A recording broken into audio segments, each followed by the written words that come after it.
a terrorist. On our land. No home or no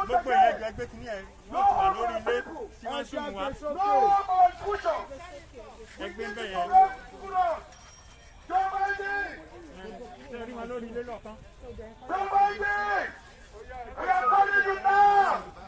Nigeria is dying. Yoruba people is dying. Yeah. We want you to come and rescue us.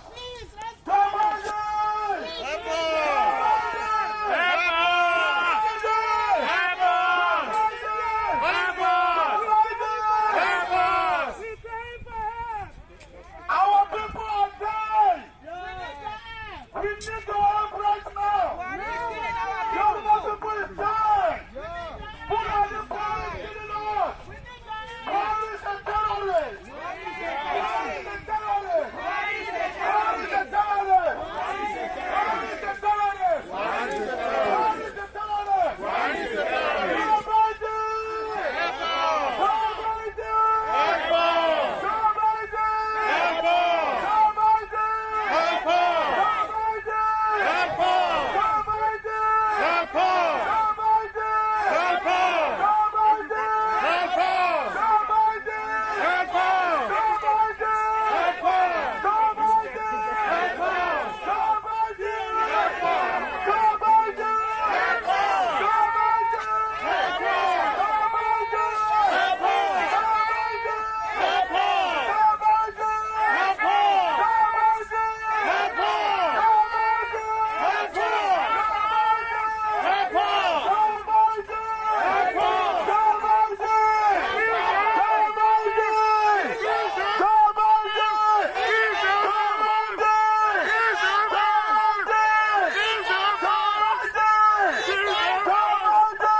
Joe Biden, you're a good listener. Yes. Joe Biden, you're a good leader. Yes.